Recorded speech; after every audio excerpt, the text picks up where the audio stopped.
Hello, History 17B Autumn Quarter 2023. Before we go into the lecture, I'd like to make a comment about the timelines, the first assignment. Many of you did really, really well on them, and I appreciate what you did. A few of you are less than happy about the points that you got back. Don't take it up with your TAs. In this case, I set limits on it, and your TAs are actually very generous in some cases. I am guessing that you did not turn in your UCD application scribbled on note paper last minute.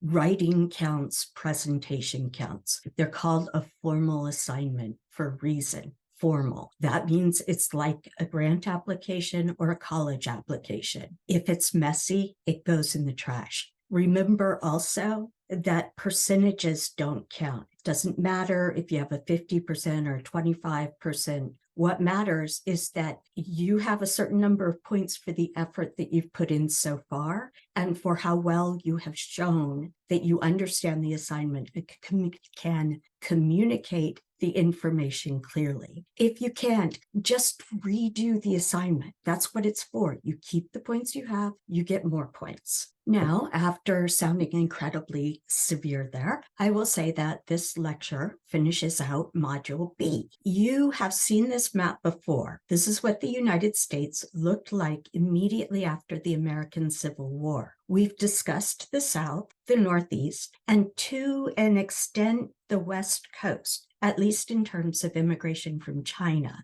In this lecture, we will finish U.S. conquest of the West and the mythological end of the frontier. This map represents what the U.S. actually looked like in 1866, only the parts in green. The white areas were the home of different peoples, like the Utes and Paiutes of the Great Basin region, and to the east here, the Nez Perce in the northwest, the Apache and Comanche in the southwest, and the Lakota Sioux and Cheyenne and Crow in the middle north.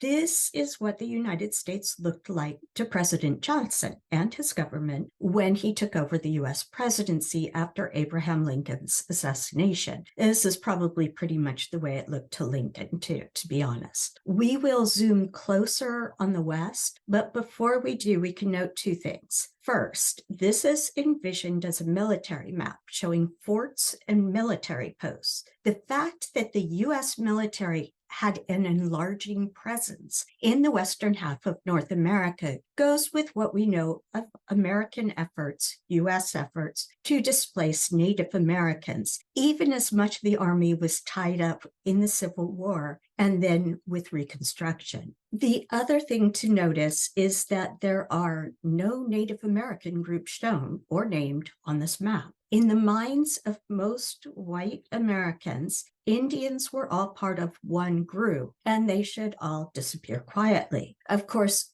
Indians considered themselves different groups of people with differing needs, although all now faced existential confrontation with the U.S. Army and so-called settlers, meaning white folks who considered Indians to be interlopers on their own land.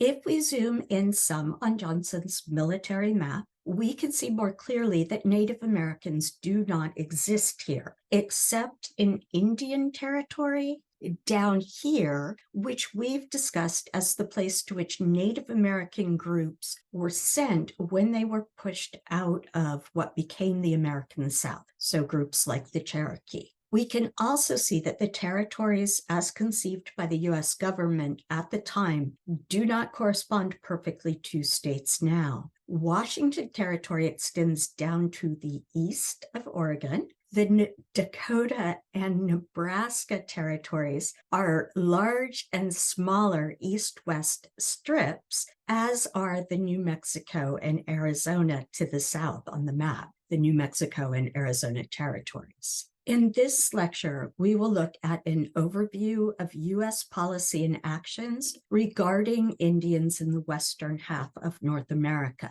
the methods of U.S. occupation, and the ways that white American ideas of family and individual property spelled even greater disaster for Native Americans. The intention of the U.S. government was always settlement of as much of North America as possible. The reality was that the land already had people on it. The 17A half of this course deals with the displacement of Native American groups to the east of the Mississippi by both English and Spanish colonizers, and disruptions in the American Southwest and California with Spanish incursion. The big thing to know about in 17B here is that Native American groups had been pushed into one another by colonizers since at least the 1600s. They had recombined and reformed in ways that both included and resisted European and Euro-American settlers as the situation warranted, the local situation, over the ensuing 250 or so years. The groups that we will be looking at already had a long history of either direct or indirect contact with the American government. This is one of the readings that I've offered for Module B. It is, as the others are, the introduction to a book. I've also given you the table of contents so that you can think about the way that Osler, the author or scholar in this case, has tried to make a cohesive narrative out of history, which is a messy mix of often contradictory stories. I pulled a quote from what you have in your PDF and put it here on the slides. I wanted to discuss all of it, so I've broken it down into bite-sized pieces. The first part here says, "It is no longer possible to think of the closing of the frontier in the late 19th century as the last days of the Sioux Nation. Like Native people throughout the Americas, the Plains Sioux have survived. At the same time, it is important to keep in mind the general observation that people do not make history under circumstances chosen by themselves." I want you to take the two highlighted parts to think about. We will see the myth of the frontier shaping an American identity again and again in the telling of American history. As with the melting pot story, this was meant to make American identity synonymous with white English-speaking Protestant. The second highlighted part is really at the heart of part one of this lecture. So I'm going to use that as a lead-in to the next section of the quote. We also need to be reminded that survival is not the same as freedom. Rather than choosing between a narrative of agency and persistence on the one hand and power domination and genocide on the other, my goal has been to write a history that combines these elements and explores their relations. I've had people quote the axiom that the victor writes history. While there is some truth to that, it rests on the assumption that everything must be a winner-take-all competition. This is the assumption that underlay the wholesale displacement and killing of Native Americans by the United States government. I would like to think it is worthwhile to upset that assumption and give ourselves other choices in the history that we write, as well as the lives that we lead. That's my preachy bit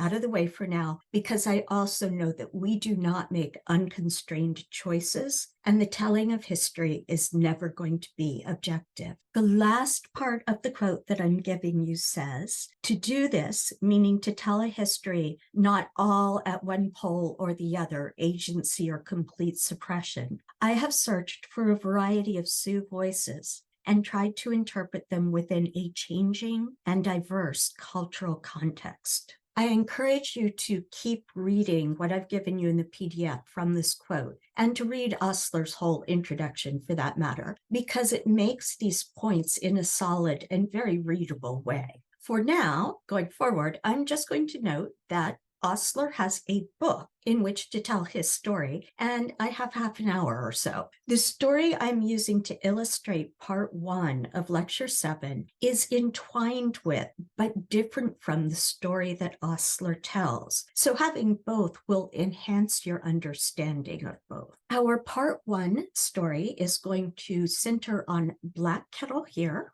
that I'm circling. He's holding the pipe. who was a member of the Council of 44 Chiefs of the Cheyenne people. Understanding movements and interactions between groups of Native Americans before or even during European interference is tricky because what historical records existed, European colonizers often destroyed. Looking at language distribution, this is a really broad map, but it gives us some idea. The Cheyenne language is in the Algonquin group, the purple bit, and before around 1700 or by about 1700, the Cheyenne lived in the region just to the west of the western tip of the Great Lakes in what is now marked Ojibwe and Dakota there in the small writing. Oral tradition holds that the Cheyenne had occupied an area to the northeast of the Great Lakes before European arrival.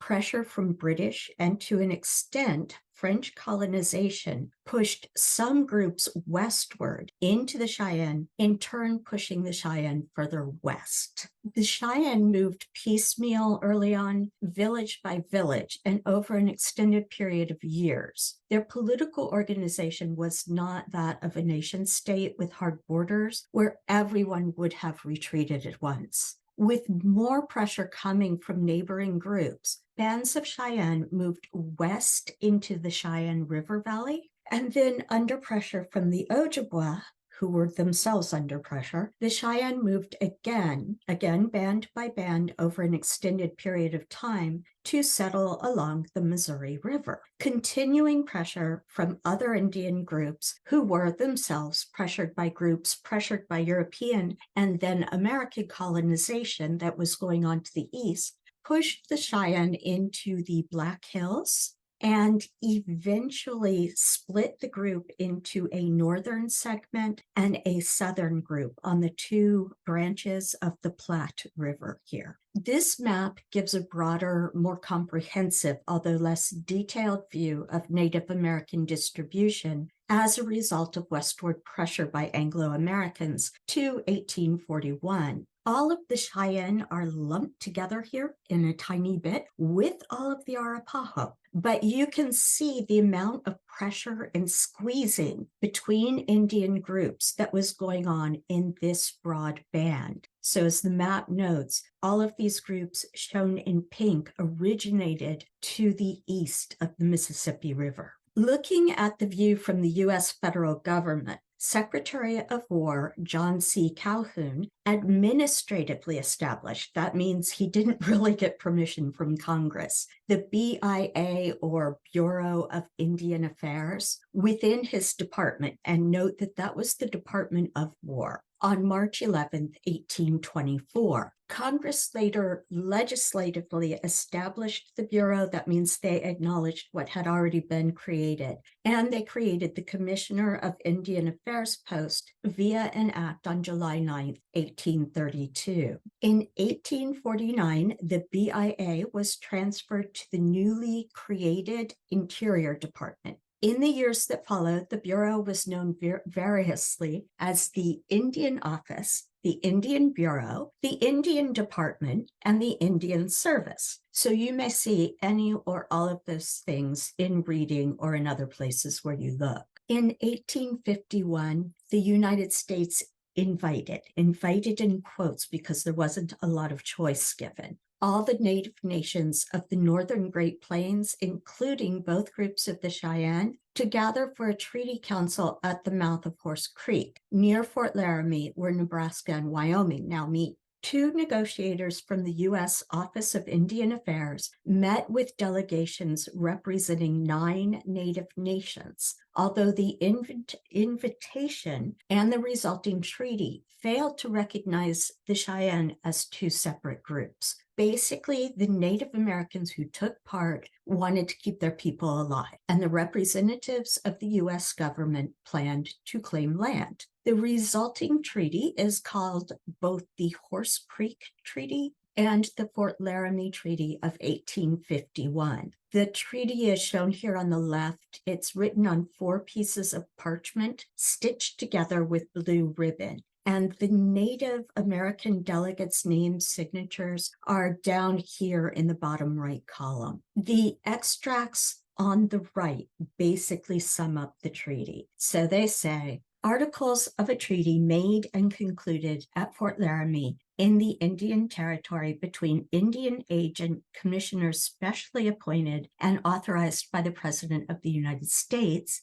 and the chiefs, headmen, and braves of the Sioux or Dakotas, Cheyennes, Arapahoes, Crows, Assiniboines, Gros Ventre or Hidatsa, Mandans, and Arikaras. The aforesaid nations do hereby recognize the right of the United States government to establish roads, military, and other posts within their respective territories. In considerations of the rights and privileges acknowledged in the preceding article, the United States bind themselves to protect the aforesaid Indian nations against the commission of all depredations by the people of the said United States after ratification of this treaty. The aforesaid Indian nations do hereby recognize and acknowledge the following tracts of country, meaning pieces of land, included within the metes and boundaries hereinafter designated as their respective territories. What this boiled down to was that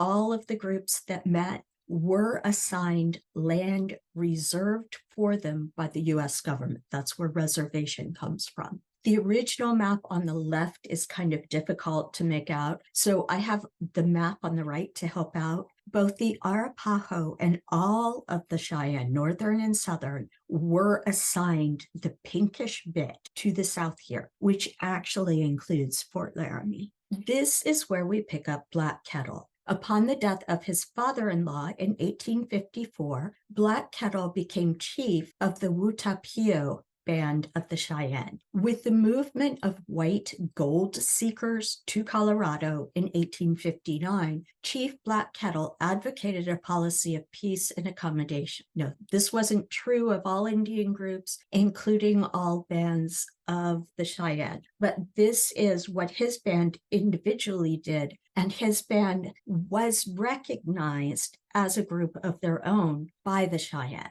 Black Kettle signed the Fort Wise Treaty of 1861 to obtain supposedly secure lands, supposedly again, secure lands for his people. The Fort Wise Treaty agreed to concentrate Black Kettle's people near Sand Creek in Colorado. So the treaty that I just talked about before, the 1851 treaty, gave all of the Cheyenne and the Arapaho this area in pink. The purple here is what came with the 1861 Fort Wise Treaty. By 1864, white settlers had invaded Cheyenne land, killing people, and another Cheyenne group, not Black Kettles, had killed some settlers in retaliation. Chief Black Kettle tried to communicate with volunteer U.S. Army units to negotiate peace.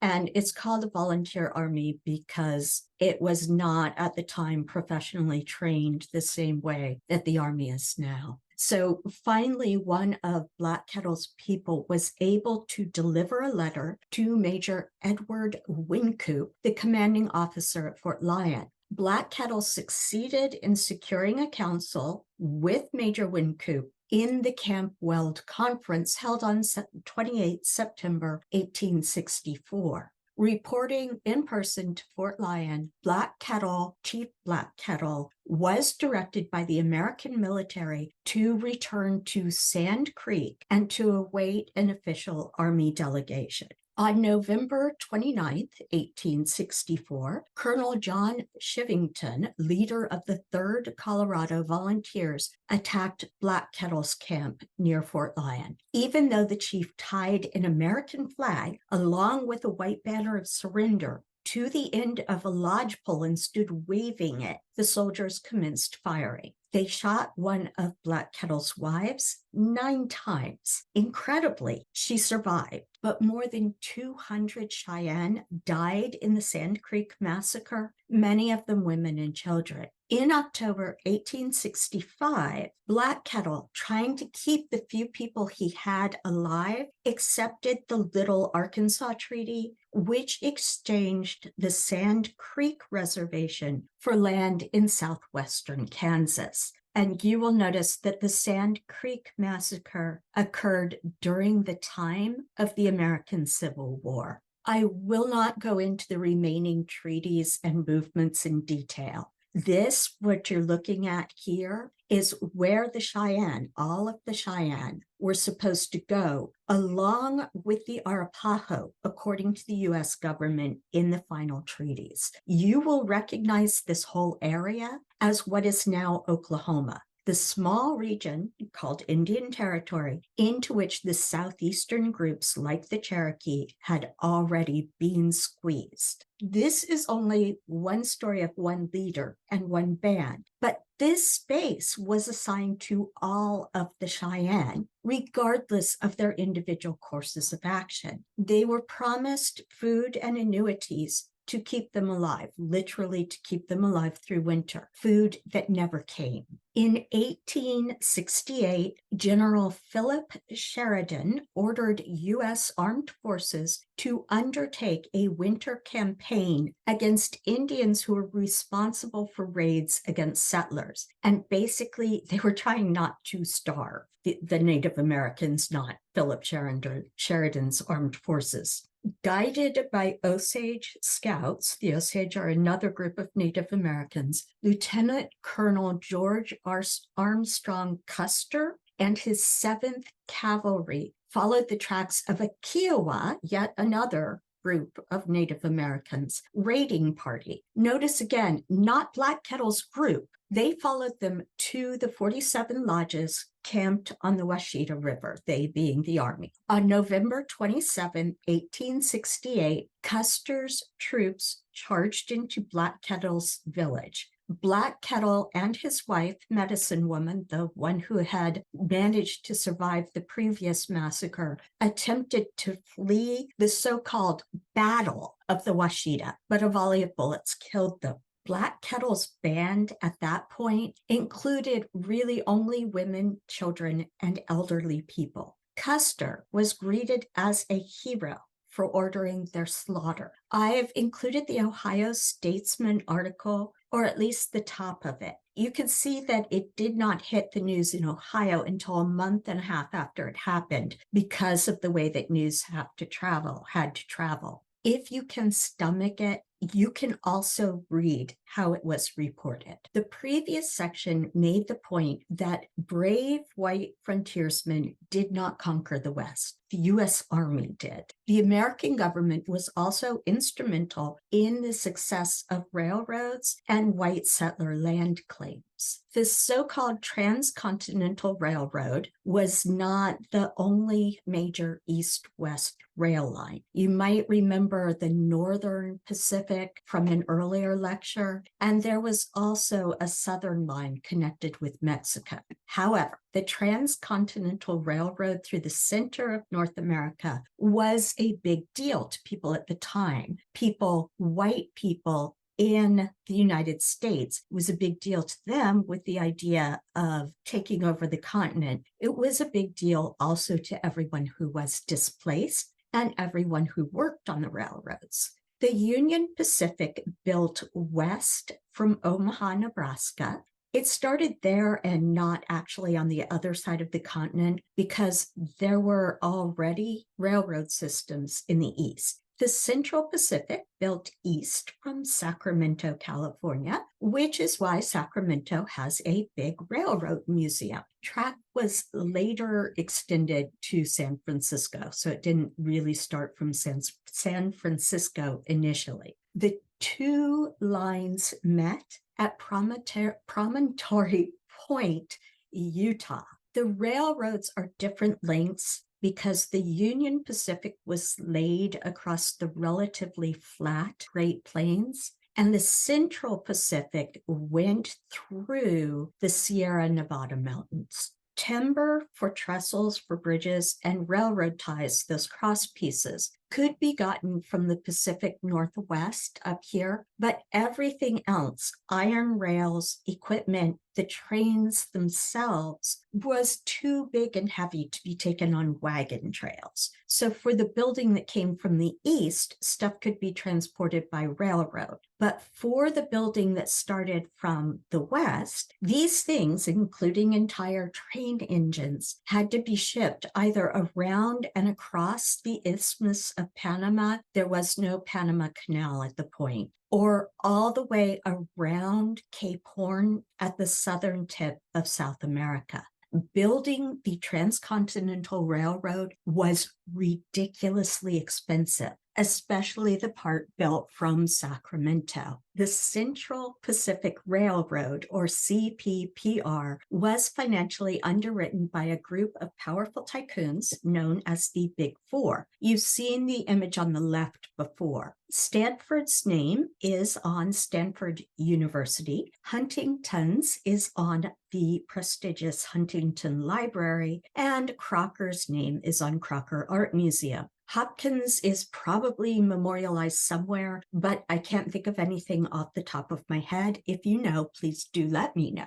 It seems like these men put their money behind the railroad project, but to all intents and purposes, they offloaded the risk onto the US government, meaning the financial risk. The Big Four sold government-backed bonds. The idea is that a lot of little people buy the bonds and the money they pay goes to build the railroad. If the railroad is a success, then the little people could make money by selling the bonds and getting their value plus interest. But if the railroad failed, it would be the US government that paid the value of the bond, not these guys here. The plan was that the railroad owners would pay the government back once the railroad money started coming in. In fact, the government got only a fraction of $77 million of American money back.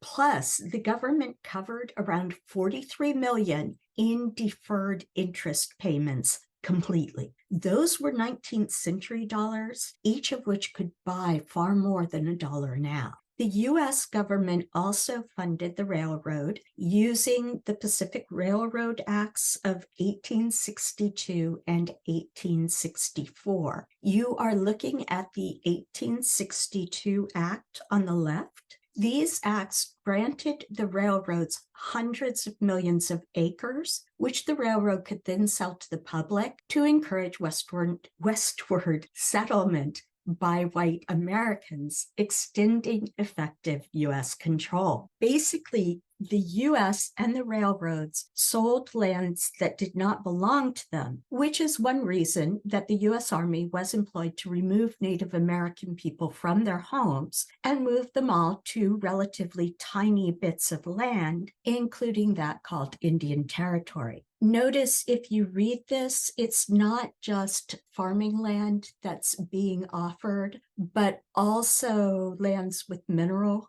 rights like coal. So it says a land grant of 12 million acres of the best farming, which was not entirely true, and mineral lands, which actually was true in America. Coal mining was not exactly a small family homesteading business. The land was distributed like this in a checkerboard pattern. The U.S. gave the squares shown in black on the lower image, part of the image here, to the railroads to sell, and the U.S. government kept the white squares to distribute themselves with things like the Homestead Act. The railroads received 10 sections initially along the right-of-way or the sides of every mile of track laid. That went up to 20 sections in 1864, and later still it went up to 40 sections. The map on the top shows a stretch through of railroad and the right-of-way land, the land grants here, through Wyoming Territory.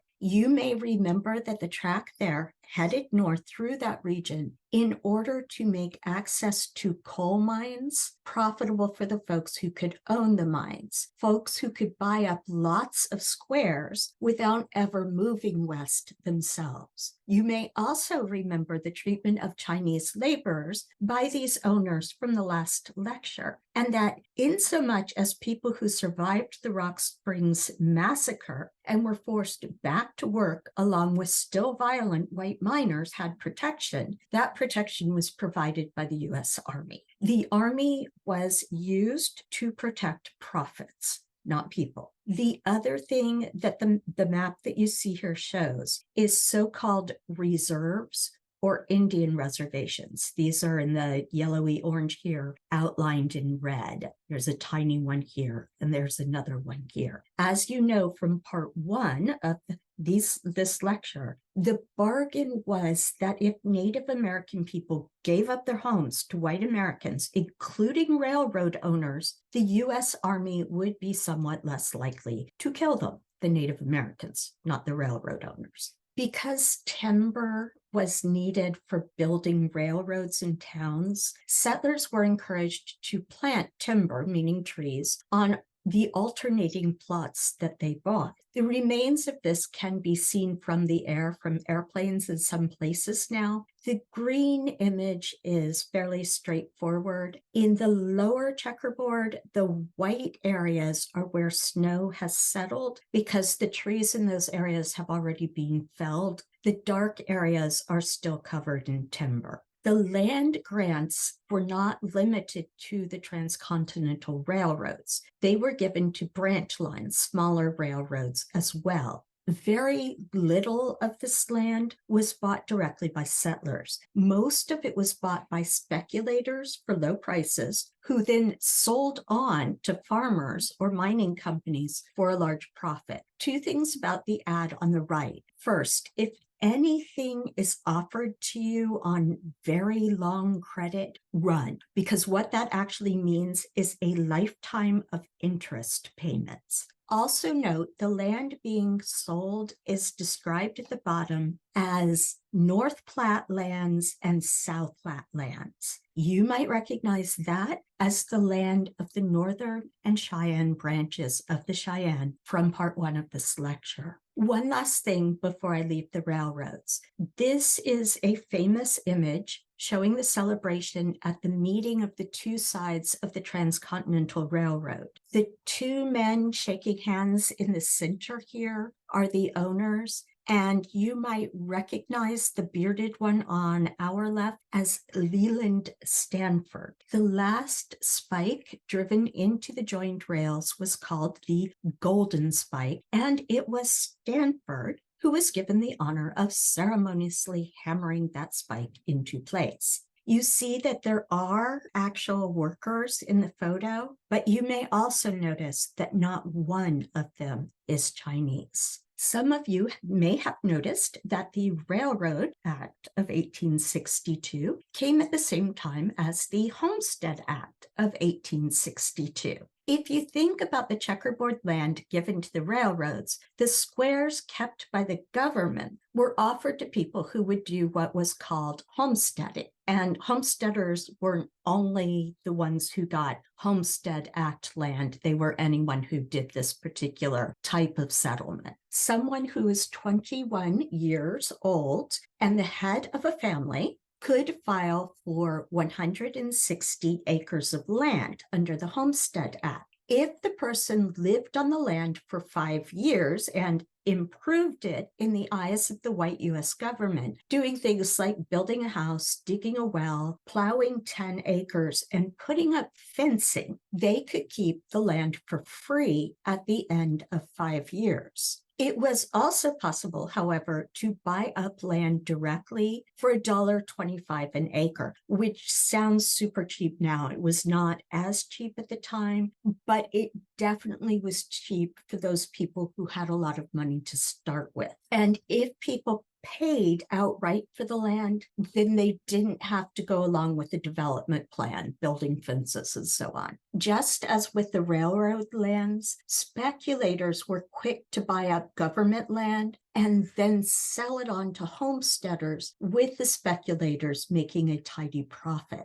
Between direct claims by settlers and the sale of lands by speculators, the U.S. distributed 170 million acres between 1870 and 1930. 170 million acres that had been home to other people. And notice this keeps going up to 1930. We'll talk about that in a moment. Homesteading was not a paradise of equality, but it was more equitable than most of American society at the time. If you watched the coda on exodusters, then you know that Black people could and did make homesteading claims. This was also true of people from Mexico who intended to stay and become U.S. citizens. Remember, the border between Mexico and the U.S. was open at this time. Women could and did also file homesteading claims, assuming the role of head of a family, either because the husband had died or deserted them, or because there had never been a husband at all, which I suspect is the case with what you see on the slide, but I don't know that for certain.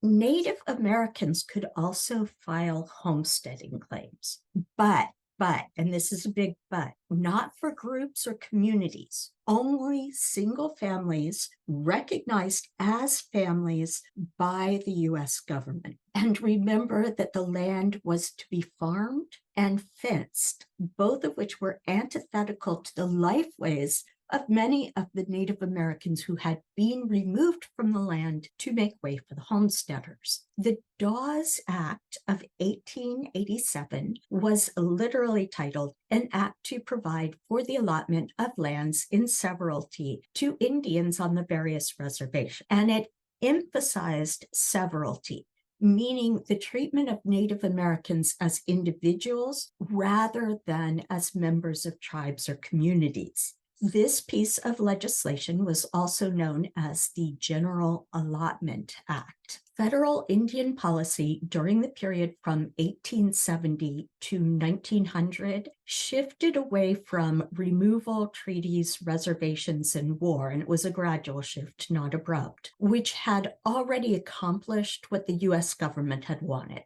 New policy focused specifically on breaking up reservations and tribal lands by granting land allotments to individual Native Americans and encouraging them to take up Euro-American style agriculture. The map on the slide is a reservation, supposedly land that Native Americans could hold without interference, that the U.S. government has now divided up into allotments. You can see that the U.S. government was obsessed with fitting everything into boxes and grids. Whether this made any sense in terms of the nature of the land itself or the people on that land. Government reasoning went that if a person adopted white clothing and culture with individuals farming land owned by a person rather than a community in good American capitalist style, then these folks would gradually drop their Indianness and be assimilated into white American culture. Basically, the U.S. government felt that this would absolve them of any responsibility, financial or moral, for the wholesale occupation of Indian lands. This was the idea behind Indian boarding schools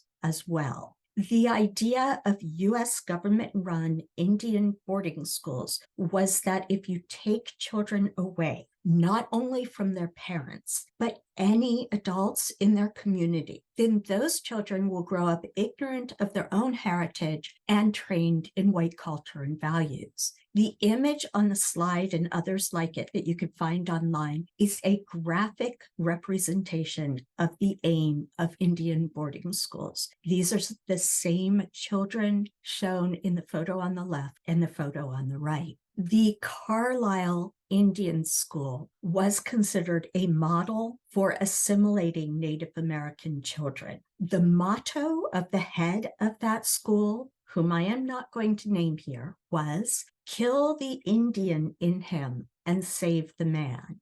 This was supposed to refer to assimilation of Indians into white America, industrial melting pot style with a vengeance. If you have followed the news for the past couple of years, or maybe even 5 years, up to right now, coming out of the US and Canada, then you know that these schools were often brutal and deadly to children. So it wasn't a metaphor about killing the Indian, and it included girls as well as boys. In 1887, Congress passed the Dawes Act, or the General Allotment Act. The law authorized the president to break up reservation land. So this is what I introduced before the boarding schools. To break up reservation land, which was held in common by members of a tribe, into small allotments to be parceled out to individuals. Native Americans registering on a tribal roll were to be granted allotments of reservation land,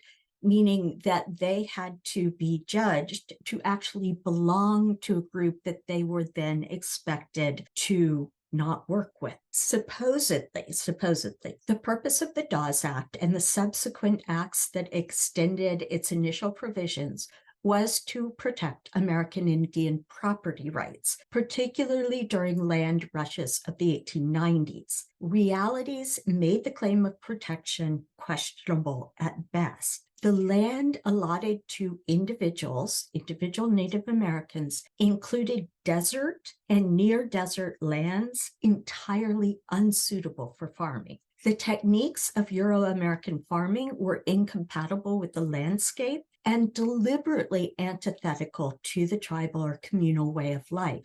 Those Native Americans who did intend to farm often could not afford the tools, animals, seed, and other supplies needed to get started, and they received zero assistance from the U.S. government with regard to this. Tribes were underpaid for the land allotments, and when individuals did not or could not conform to the government requirements, their allotments were sold to non-Native American individuals, causing American Indian communities to lose vast acreage of their remaining tribal lands, such as they were. This takeover under the guise of protection did not end with the 19th century. It continued into the 20th century, the 1900s. Key points for Lecture 7. Pressure from original European colonial settlement and then the growth of the United States affected Native American groups before they had direct contact with the U.S. government,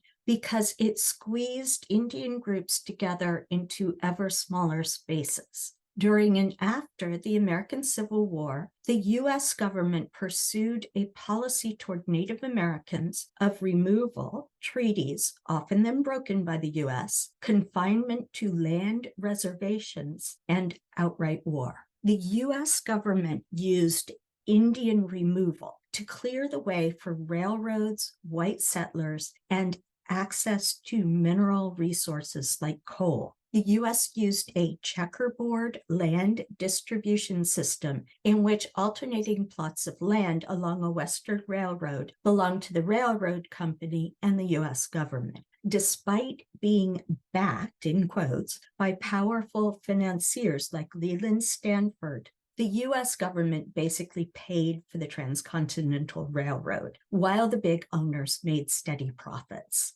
The U.S. government financed the transcontinental railroads by issuing land grants. The railroads could then sell the land, issuing government-backed bonds to be sold by the railroads, not collecting even close to the full amount of loans that the government paid out to the railroads, and paying the interest on loans taken out by the railroad companies in toto, completely. The Railroad Acts of 1862 and 1864 parceled out alternate plots of land to railroads. The Homestead Act of 1862 set up the rules for distributing the government-owned plots. Homesteaders got land free if they lived on it for 5 years and made improvements, meaning house, well, plowing, fencing. Speculators could buy land for price per acre. land speculators bought up land from both railroads and the U.S. government and then sold it on to settlers at a higher price. From the 1870s, U.S. policy toward Native Americans switched from treaties and reservations to assimilation. And in this case, assimilation meant dressing, living, and thinking like white settlers. U.S. government-run Indian boarding schools took children from their parents and community with the idea of raising them with only white culture and viewpoints. These boarding schools tended to be abusive and not infrequently deadly. The Dawes Act of 1887 parceled out land on Indian reservations, much like the Homestead Act. In order to keep land, Native Americans had to accept Euro-American ideas of family, community, and land use. In one of my other classes, students, this is the coda, by the way, so I know the lecture itself was kind of long. You could tune out if you want to at this point. In one of my other classes, students asked for a bit on Western frontier mythology in Hollywood film. I will add that the class was on women and gender in American history, so that is also the focus of this coda. I'm going to do this for show and movie posters by decade in chronological order, starting with the 1880s, ending with the 2020s. There are still Westerns, apparently. In fact, they seem to be in the eyes of the general public, or at least they were when I took this ad for a television show. I have not seen this, so I may be misled by the advertisements, but the symbolism here in this image is straight up American Western frontier, white courage and grit. Celebratory white American historian Frederick Jackson Turner, you'll hear the Turner hypothesis or the Turner theory, famously declared the American frontier, the Great West, over in 1893. The TV show on the previous slide was set in 1923, so 30 years after Turner, and it was made in 2023, 130 years after Turner. But you see the same imagery recurring over and over. The whole end of the frontier Wild West fantasy became part of white American identity, especially masculine identity, in the late 19th century. That would be the late 1800s.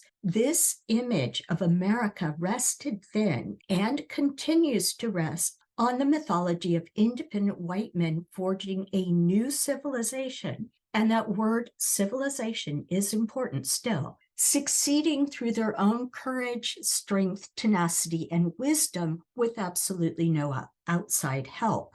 This is despite the fact that settlers, ranchers, mining, and railroad companies relied on U.S. government claims and U.S. Army actions against a number of cultures and populations in order to settle at all.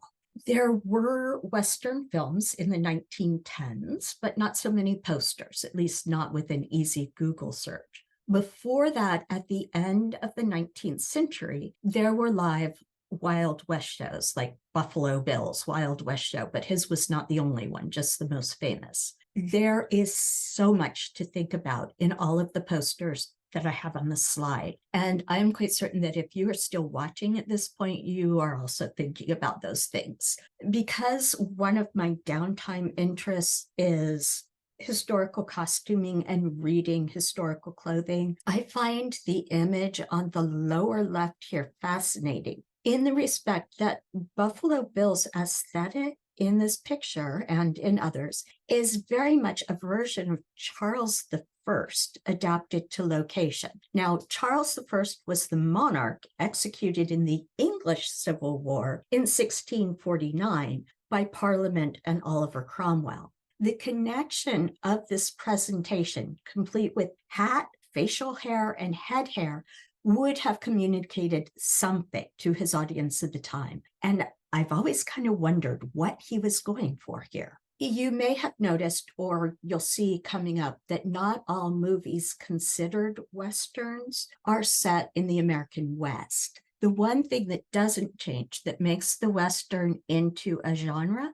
is the lone heroic white man. And somehow he's still lone, even if there are other people around him. He is a strong, self-sufficient character that everyone else relies on, except for silly things like, laundry. The hero of these movies was always white, and that was a big part of the point. So up until the 21st century, really, anyone non-white appeared as a caricature of a stereotype. Prior to the 21st century, there were sporadic attempts to cast a white woman as the lead character, but the reality is that the biggest role of white women in any sort of films through the entire 20th century was to serve as a reward for the heroic white men. Even as a supposed lead character, a woman always had to fulfill the era's, whatever that era's aesthetic might be, of the sexy, hot, feisty, but not actually self-sufficient role. Latinas did sometimes appear in Westerns, which seems like a no-brainer, but apparently Hollywood treated it as an unusual thing. And when Latinas did appear, they were basically used as a symbol for exotic, sexy, hot. With the exception of Anna May Wong, whom you see on the right there, Asian women rarely appeared. And if they did, as in Anna May Wong's case, they were cast as at least dangerous, if not outright evil, all while still being exotic and sexy hot. According to 20th century Westerns, Black women just did not exist, which is odd, and that is sarcasm, since we know from history that there were many Black women west of the Mississippi, willingly or not, during U.S. colonial westward expansion. And I've already identified Anna May Wong for you here. This is Dolores Del Rio. In the 1930s here, we have Buck Jones as the lone rider, which pretty much says everything. It is interesting, and it's most easily seen in the two right posters. The idea of rugged masculinity compared to American standards now was a bit slight and very made up, meaning facial makeup. Oh, Susanna has a woman's name in the title, but we also get that a woman is not the subject of the film, but ranks slightly above the horse as an object. The 1940s. These particular posters that I've chosen have to be pre-World War II, and definitely at least the Errol Flynn one on the right, because it has a quite particular 1930s to World War II into the 1940s image of dashing masculinity. If you cannot read the bit in the upper left of the left-hand poster here, it says, "Through bandit bullets and Indian arrows, the Pony Express rides." For the record, the Pony Express was a mail. That would be M-A-I-L, letter delivery, not M-A-L-E, although you might wonder from the poster. Anyway, it was a mail delivery service that lasted the big 5 months, from April 1860 to October 1861, before being swiftly replaced by the telegraph. And here we are in the 1950s. There were a ton of Westerns made in the 1950s. The national mood was celebratory coming out of the victory of World War II, and anxious but belligerent in the early years of the Cold War, and a détente of mutually assured nuclear destruction with the Soviet Union. The Joan Crawford film is given a male name and basically relies on the plot device of rescuing the feisty white woman in trousers just in the nick of time by the white man. Shane, where is Shane here? Down on the lower right, is based on a short book. Now, I had to read the book in K-12, and the biggest difficulty with it was not in the reading, which was informative to a historically bent sort of mind. It was having to analyze the book and to look at it and take the message at face value, because back in not the 1950s, I read Shane later, which tells you how long this sticks around, but I had to interpret it in terms of the heroic white man. And I'm ashamed to say that I buckled, so I got my A's. Seven Samurai here is a Kurosawa film. I actually love the story of the film. Kurosawa made samurai films, intentionally relying on the lone male trope of American Westerns. He did this so successfully that Hollywood stole his stories and turned them into Westerns, many of them with Clint Eastwood as the lead actor. If you have heard of the Magnificent Seven, it is straight up and acknowledged plagiarism of Seven Samurai here. Seven Samurai came out in 1954. The original Magnificent Seven, the Western in the US, came out in 1960, and the remake of the Magnificent Seven came out in 2016, so not that long ago. We should probably think about the fact that both Japan and the US turned to violent but sad and regretful lone male hero figures in the wake of World War II. John Wayne was starting to appear in movies, although mercifully we don't have to see his smug face yet. Gary Cooper was really big in the 1950s, but has since dropped out of popular memory. He was cast in roles that were significantly less misogynistic than those taken by John Wayne. The last thing I will draw your attention to on this 1950s slide is the title of the movie on the top left here, Top Gun. The plot is exactly what you would expect if you've seen the more recent Top Gun movies. The strong but tormented white male lead character is the best, in this case, gunfighter in the West, and is called upon to heroically save the poor put upon settlers. Just a quick return to reality. The U.S. Army was the group that tended to kill off both bandits and Native Americans in favor of white settlers. These were not lone heroes, despite the mythology of Custer and Jackson. The Americans who actually fought were ordinary white kids of the time. Farm boys, often, who went and hated other people on demand and killed those folks on demand. The popularity of Westerns continued into the 1960s.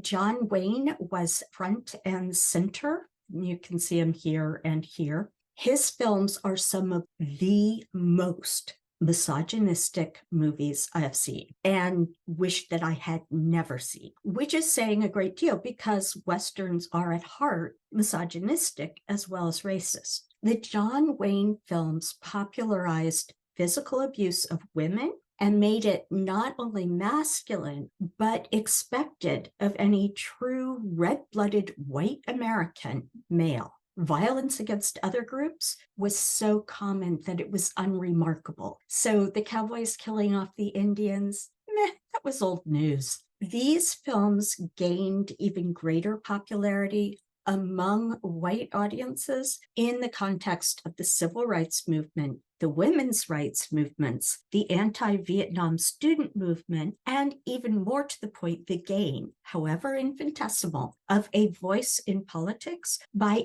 any marginalized individuals. We aren't even talking about full groups here. I will just observe that Malcolm X was shot in 1964, Martin Luther King in 1968, and Robert Kennedy in 1968. I'm giving a few big names there. The day-to-day regularized violence affected thousands who were not known names beyond their own life space. But back to Westerns and how they served that hegemonic reality. Clint Eastwood down here basically played the same character in a series of films. All of those pretty much taken wholesale from Kurosawa. The last one on this slide, Butch Cassidy and the Sundance Kid, was another one of a number of stories in the 1960s centered on the sympathetic outlaw. And I'm going to state what you all have probably already thought. In order to be sympathetic and an outlaw, the hero had to be white. Black men, remember somehow Black women miraculously did not exist. Native American anyone, Latinx and Asian anyone, all of whom, like Black women, somehow managed to do the lion's share of the labor, the actual work, while remaining invisible. Any of these who broke the law, including claiming their own lives and bodies in the case of the enslaved, were branded as criminals. After all, as people in the 1960s would say who liked this sort of Western, the law is the law, right? Work on changing the law, not breaking it. If a white guy saved your body for you, then it was okay and noble. I know this, I sound like a stereotype of a ranting white liberal academic. And I would be so much more okay with that if reality did not basically do the work for me. No hyperbole or exaggeration required on my part. Generally, vanishingly few people know who Lee Van Cleef was. He's here and he's here. Basically, if you saw his name on a movie poster, you would know that he would be playing the villain. I think that I looked for him and kind of liked him as an actor because he was missing part of a finger, and he still managed to play a badass, if villainous, set of characters. Sergio Leone, so this one's Clint Eastwood, this one's Lee Van Cleef. Sergio Leone here, in addition to being the ugly in that particular film, was the director, and he was credited with basically inventing the spaghetti western. And if you don't know what a spaghetti western is, ask me. And you will notice that Clint Eastwood's career as the inscrutable and a sexy, to other guys' way, lone white hero is absolutely solid at this point. Doesn't even have to say anything. His face and the hat and the something in his mouth is enough to convey that. If you have heard of Clint Eastwood at all, it's probably because he periodically runs for some office in California on the Republican ticket originally until 2008, and the Libertarian ticket since that. He was born in 1930, and to be perfectly honest, I don't know if he's still alive or not. And finally, over here, we have the original Star Wars, with original meaning the first one to come out in theaters, not in terms of storyline, apparently. The original Star Wars with Harrison Ford in the role of the flawed but golden-hearted outlaw. Star Wars was ripped from Eastwood films, which in turn made extensive use of Kurosawa films. Star Wars, the original, borrowed heavily from Kurosawa's Hidden Fortress, which I didn't show, despite the fact that Hollywood axed any relationship with Kurosawa, they wouldn't work with him in those years, and that George Lucas, who directed this Star Wars here, had to overcome objections that he was borrowing from Kurosawa, and these objections were not made for Kurosawa's sake. This also, sadly, deep sigh, is my child, youth, tween years. As a tween, I actually waited in line for hours to see Star Wars after it had already been out for several weeks, and my school teachers had played the theme. And yes, I am into the old lady reminiscing stage. Then ushering in the 1980s was Urban Cowboy, that was set in the same time period in which it came out, in the 1980s. I tried to decide whether I wanted to quote heavily from Wikipedia on this movie or just send you to Wikipedia for information on this movie. And I decided I'm sending you to Wikipedia yourselves for Urban Cowboy. The entry, at least when I wrote this coda, wasn't hideously long by Wikipedia standards. And at least the part I read before I started lecturing the computer screen got it right, just without analysis. You'll have to do that for yourself. When you read the entry on Urban Cowboy, try to picture the story if the central characters were Black or Latinx or Asian. People from any Muslim majority countries did not yet exist in this Hollywood Americana reality. There were still some basic Westerns, like The Long Riders here, meaning at least ostensibly set in the Old West. The Long Riders is definitely one of those white men get to be sympathetic outlaws films in this case using the name of Jesse James. The outlaws do kill ordinary folks, but according to the movie, it's only because everything went wrong, not because the outlaws were not totally admirable characters, even though, yeah, they were shooting at people. Okay. And the hero outlaw can only be killed by treachery. We are all meant to mourn the loss of his coolness, even if he was a bit misguided. And then there is Top Gun here, the original Top Gun. Well, not the Western original, but the Cold War original, released in 1986, 2 years after I started college as an undergraduate. The story and the message are the Top Gun movie from the 1950s, just updated to fighter jets in the Cold War, and I will specify the second half of the Cold War. In the 1950s, so this one was made in the 1980s. In the 1950s, at the time of the release of the original, meaning the actual original, no Tom Cruise, Top Gun, the US was just emerging from World War II and just starting to conceive of the actual potential for nuclear Armageddon. In 1980, your young movie audience had never known any reality outside of the Cold War and the constant likelihood of nuclear Armageddon. But somehow the balance of the world still rested on the lone, sulky, white male hero. Again, I know perfectly well that I am a character of the white liberal prof who overstates. And once again, I say that I wish I were overstating and ranting over the top instead of just describing reality as it was. I will point out that in every case, the female support character, you can kind of see her here, you can see her here, and in the latest remake, you can see her here. In every case, when the movie came out, that character was hailed as progressive and breaking new ground for women in society. I know that I felt super empowerfulized, I am being sarcastic, I'm sorry, by the photo of the white female lead in the 1980s here. So I will say that this has gotten better. The actress playing the female lead in 2022 in that remake was actually a bit less than 10 years younger than Tom Cruise here.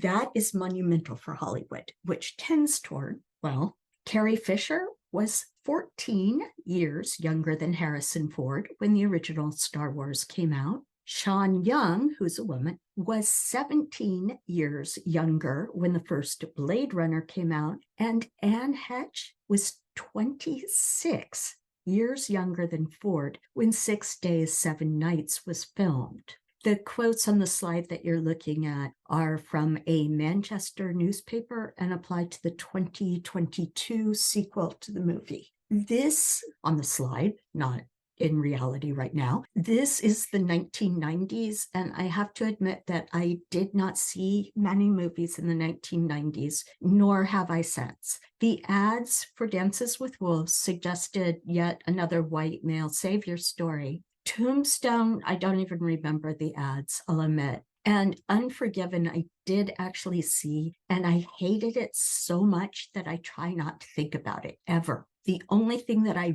really remember about it is that it doubled down on the message that violence is forgivable and reasonable if it is done by men at their own discretion, but violence for the sake of a woman at the request of women is bound to be evil, unreasonable, and really unfair to the poor guy who's on the receiving end. These are the 2000s. I have put aughts down here to let you know that this means the 0 numbers, not the 2010s or 2020s here. I know that the one on the right got a lot of press, but I didn't see it, so I can't say anything. I remember really nothing about the movie trailers except that they were ubiquitous, so I have nothing useful to say. If you have seen No Country for Old Men and have an opinion on it, I would actually love to hear it. The one on the left is another movie dedicated to the outlaw Jesse James, and I've already talked about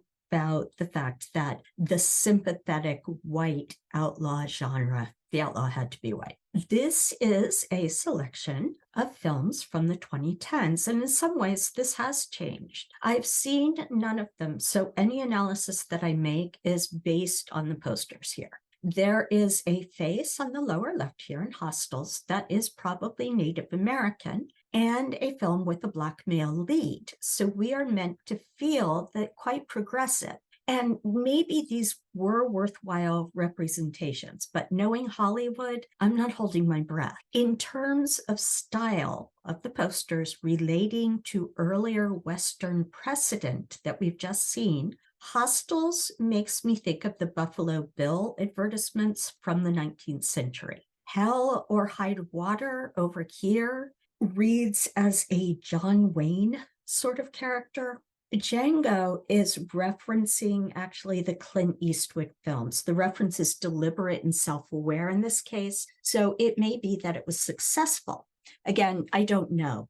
Dark Valley also has an updated Clint Eastwood aesthetic, but doesn't read as even being tongue-in-cheek or saying anything really beyond, look, it's a lone white heroic character. The Hateful Eight here is referencing the Magnificent Seven, and again, self-consciously so. And of course, in turn, the Seven Samurai. And the image is in keeping with those movies. I think that this poster alone in the group is one that may actually have a visible woman in it, probably white, who needs to be saved, along with the other not quite masculine enough men in town. Although it was a Tarantino film, so probably everyone just dies in a variety of graphic and not really meaningful ways. My take. And I will leave you to contextualize and analyze movie posters from Westerns made in the 2020s.